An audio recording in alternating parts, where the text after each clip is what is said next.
Hello, everybody. In our Parsha, we have a genealogical accounting of the Jewish people, which goes through three tribes. Ela Rashi Beit Avutam, we are told that we're about to learn about the genealogy of the Jewish people. And then we start with the tribe of Reuven.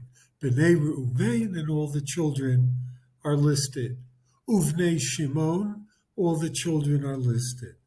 And then when it comes to Levi, it says, Ve'ela Shemot Bnei Levi L'toldotam. Ask the Shlach HaKadosh, why doesn't it just say Uvnei Levi?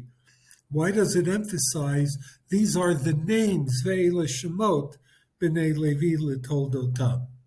Says the Shlach HaKadosh, that because the tribe of Levi was not part of the rigors of Galut, and Levi knew that this is what was destined to happen to his offspring, V'ratzah lehitzshtatef b'tzarat hatzibur, yet he wanted his offspring to feel the burdens of slavery.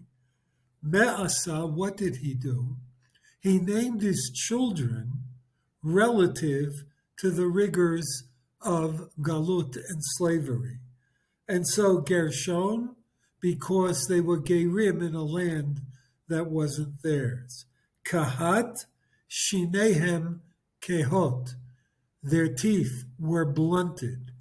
And Merari, on account of Vayimararu et Chayehem.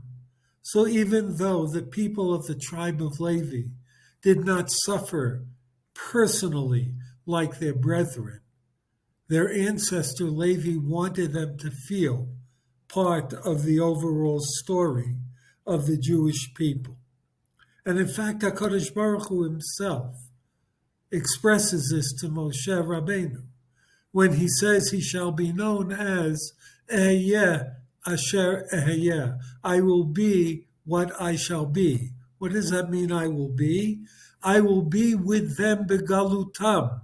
When the Jewish people are in Galut, HaKadosh Baruch Hu is nigla imahem.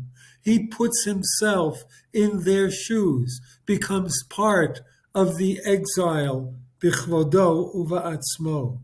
And so the Gemara extensively in Masechet Sotan, Daf Yud Aleph, talks about the importance of being part of the tzara, of the trials and tribulations of the tzibur, even when the person himself is not experiencing those difficulties. In fact, we learned this from Moshe Rabbeinu during the time of the war with Amalek. Vayasimu, vayichu even, vayeshev aleha. Aaron and Hur took a stone so that Moshe Rabbeinu could sit. Ask the Gemara, on a stone? Moshe is elderly.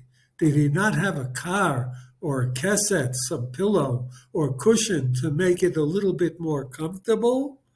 But rather reasoned Moshe, Ho'ev Yisrael, Shuyim B'tzar, when the Jewish people are in a time of challenge and difficulty, Afani Eyeh Imahem B'tzar, I don't want to lead a comfortable life. I don't want a pillow. There are myriad stories of how people who were in safe havens in the United States and elsewhere during World War II, who could not bring themselves to enjoy even the small luxuries of life. They wouldn't put sugar in their coffee or tea. They didn't listen to music because when their brethren overseas were in tough times, they had to feel that they were part of that experience. And thus the Gemara concludes, V'chol hamitza'er atzmo im hatzibur, zocheh v'roeh b'nechamat hatzibur. One who partakes in the pain and the suffering of the community, when the community sees the light of redemption, the light of consolation, he too will partake in that. We certainly are living in a time where there is tzarat hatzibur, And as we identify and feel the pain of those who most first-handedly have been suffering, we too partake in that suffering. It disturbs our quiet. It disturbs our sense of tranquility. And so as we are partaking in that sorrow, so too may we and all of Klal Yisrael see speedily the Nechamat HaTzibur. Shabbat Shalom.